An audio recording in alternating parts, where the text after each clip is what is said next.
Have you ever considered teaching? Have you ever had an office job? Well, I've done both, and in this video I'm going to tell you the pros and cons of each one.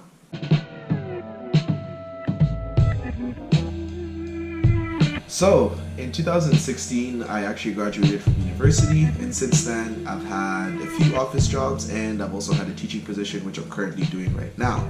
So in this video, I kind of wanted to share my experiences with you and what I think the pros and the cons are to being a teacher versus working in an office job. First things first, the number one pro to being a teacher over working in an office job is the vacation time. So obviously, as you know, teachers, they get to have their summer vacation and their winter vacation when the schools are closed. So this is usually, something that is pretty standard across most schools. Obviously, there are some students that will have summer school or winter camps and stuff like that. But most teachers do get a month or so during those holiday periods, and it's a good time for teachers to travel, to go to places they've never been before, or to see family, or use that time whatever they would like to use it for.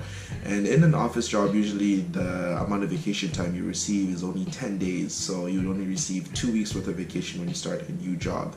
And obviously, the longer you work for a company or the more experiences you get, the longer you can have vacation. But right off the bat, teachers do definitely get a lot of vacation time. And second on my list is job security. So being a teacher can actually be a very, very secure job. The reason for that is obviously if there's an economic downturn, if there's a recession, depression, or whatever, we always need teachers in our society. So it's very, very rare that they're gonna, decrease the number of teachers in the community. Obviously, I know schools can close and stuff like that, but I feel like being a teacher is definitely a very, very stable job and has a long tenure. So there's obviously a lot of office jobs here and there where a company in a certain industry isn't doing so well, so they close down, and there's obviously cuts that happen and a lot of different situations where you can find yourself out of a job if you're working in an office for a certain company. But this isn't usually a regular occurrence for teachers. And so third on my list is job satisfaction. So obviously this depends on the person and the type of job and the type of school, or there's many factors that can contribute to job satisfaction. But obviously if you're a teacher, you are teaching your students, right? And obviously being a teacher is a very, very prestigious job. You are there to educate the next generation, and you can make a solid impact on your students. And so obviously if you have great students and you have a great relationship with the people that you work with, your job satisfaction will be very, very high, because you feel like you'll be making a difference in their lives, and these are people that you hope to maybe see in the future and see where they're going in life. And we obviously have teachers that we've had in our lives that we know that have made a positive impact, and you hope to see them one day. And so hopefully, being in a teaching position that I'm in right now, I can have the same impact on the students that I'm teaching today.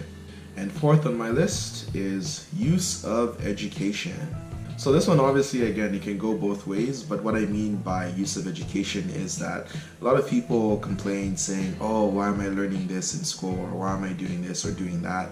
Well, if you do learn math in school, if you do learn history in school, if you do learn science in school, if you do learn whatever, social studies, you can apply those concepts and teach them to your students. So you're teaching the next generation.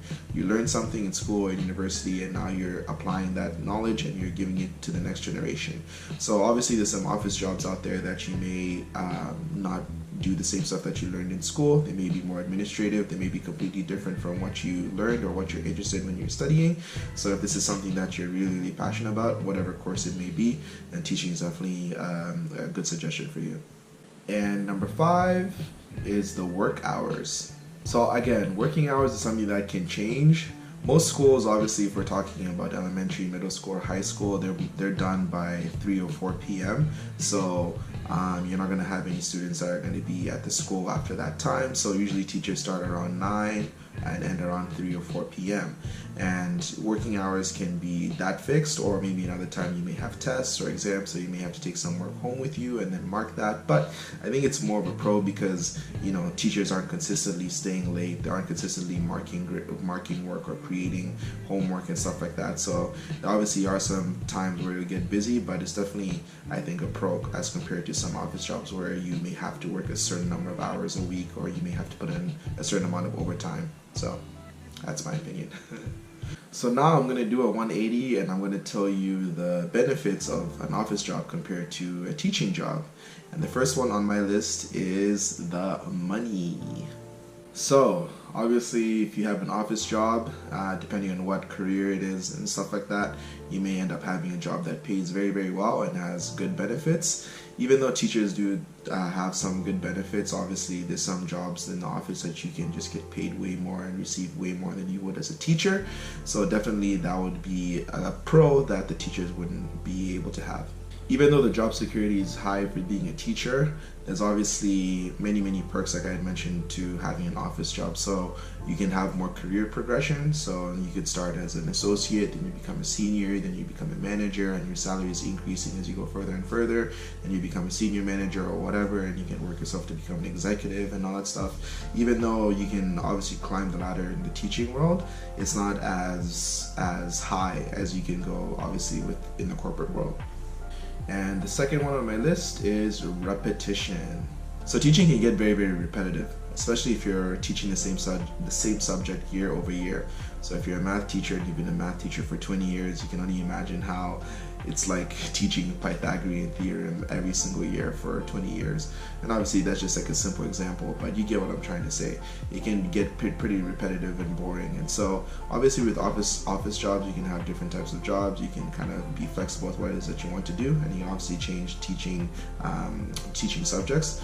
But I feel like, you know, teaching does have that repetitive feel to it, that's for sure. And the third one on my list is the students and parents.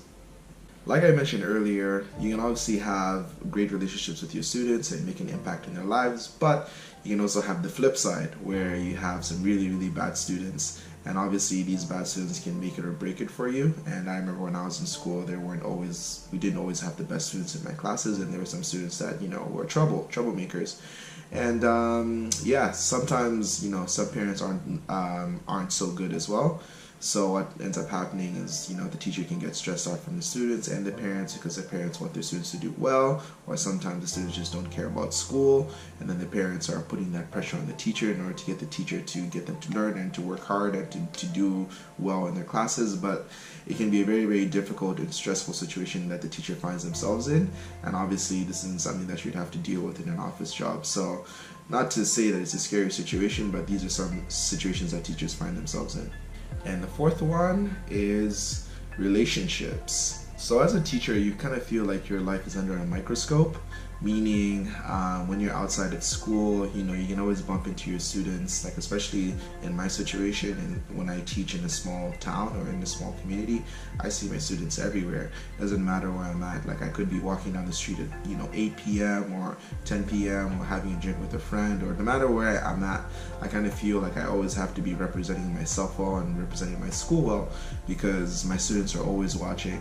And obviously working with people that aren't adults, you can have like a positive or negative impact on them. So what I mean is I kind of feel like I have to be at my best behavior at most times in order to, you know, give off a good image to my students. Not that I'm a bad guy, I'm a pretty nice guy actually. It's just that, you know, you kind of feel like your life's under a microscope. And if you were to have an office job, obviously you'd be working with adults, and, you know, adults are a little more understanding. They understand that you have a life outside of the job that you do. So definitely, you know, that's a downside to being a teacher. And the last con on my list is competition. So teaching jobs are very, very hard to come by. I'm pretty sure it doesn't really matter what country you're in or where you're teaching. There's a lot of people that do want to be teachers, and sometimes the supply for teachers is very, very high and the demand is very, very low. So it's very, very hard to get a teaching job. I know from Canada, and I know in South Korea currently, in order to get into the EPIK program, the program that I'm with currently, there's a lot of people that apply. They receive hundreds of applications, and I'm sure it's the exact same thing in Canada as well. Like in order to get a teaching job, it takes a while and it's not easy. There's a lot of people that have to become supply teachers first, and they have to maybe volunteer or do a lot of different things before they can land that permanent job as a teacher. And obviously there's a lot of office jobs out there. There's a lot of different companies that you can work for, so getting those types of jobs I feel like is a little easier, and I'll definitely consider that as a pro for the office instead of working as a teacher. You definitely will find it easier to get a first job. And that's pretty much it for my differences. So Like I said earlier in the video, I have done both, and currently right now I'm loving teaching more than I loved my office jobs, not gonna lie. I don't have like a manager that like I have to look to and get clarification on things and stuff like that. I kind of feel like I have more freedom and I kind of can do what it is I want to do. I can teach how I want to teach. I can make the impact that I want to make. And yeah, the money is good, the travel is good, the vacation is good. I'm just enjoying myself. I'm obviously not at home. I'm in Asia right now. I'm living abroad, so this is definitely not the most unique teaching situation. Obviously, everybody has their ways or their situations that they find themselves in, but I currently like mine. So hopefully this video was helpful to you. Hopefully you kind of understand how the differences are between the teaching and the office jobs, and look forward to you watching my next video. So thanks for watching. Stay dreaming, stay chasing, and I'll see you in the next one. Bye.